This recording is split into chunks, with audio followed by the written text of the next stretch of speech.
When we watch a film or a play, we know that the actors probably learned their lines from a script, which essentially tells them what to say and when to say it. A piece of written music operates on exactly the same principle. In a very basic sense, it tells a performer what to play and when to play it.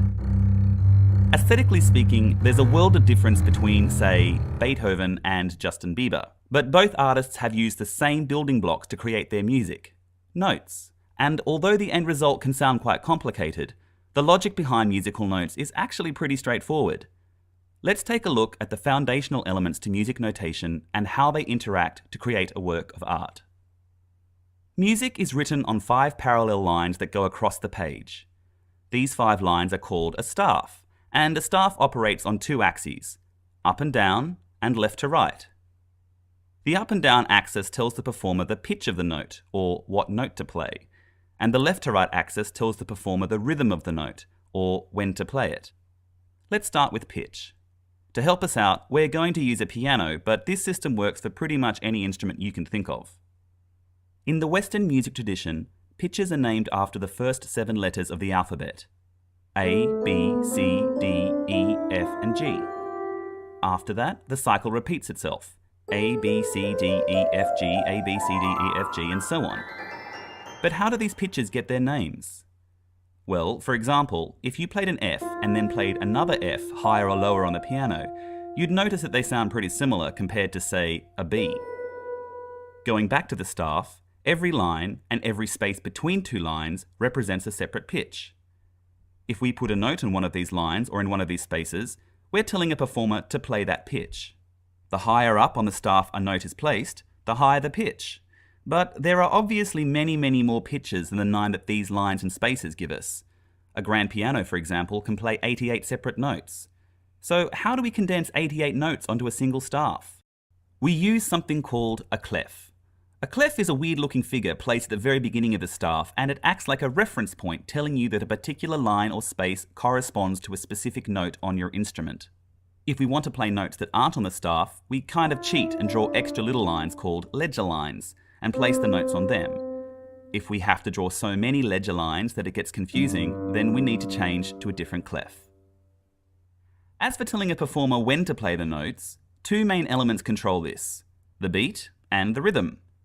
The beat of a piece of music is, by itself, kind of boring. It sounds like this. Notice that it doesn't change, it just plods along quite happily. It can go slow, or fast, or whatever you like really. The point is that just like the second hand on a clock divides 1 minute into 60 seconds, with each second just as long as every other second, the beat divides a piece of music into little fragments of time that are all the same length. Beats. With a steady beat as a foundation, we can start adding rhythm to our pitches, and that's when music really starts to happen. This is a quarter note. It's the most basic unit of rhythm, and it's worth 1 beat. This is a half note, and it's worth 2 beats. This whole note here is worth 4 beats, and these little guys are eighth notes, worth half a beat each. Great, you say. What does that mean? You might have noticed that across the length of a staff, there are little lines dividing it into small sections. These are bar lines, and we refer to each section as a bar. At the beginning of a piece of music, just after the clef, is something called the time signature, which tells the performer how many beats are in each bar. This says there are 2 beats in each bar, this says there are 3, this one 4, and so on. The bottom number tells us what kind of note is to be used as the basic unit for the beat. 1 corresponds to a whole note, 2 to a half note, 4 to a quarter note, an eighth to an eighth note, and so on. So this time signature here tells us that there are 4 quarter notes in each bar. 1, 2, 3, 4, 1, 2, 3, 4, and so on. But like I said before, if we just stick to the beat, it gets kind of boring, so we'll replace some quarter notes with different rhythms. Notice that even though the number of notes in each bar has changed, the total number of beats in each bar hasn't. So, what does our musical creation sound like?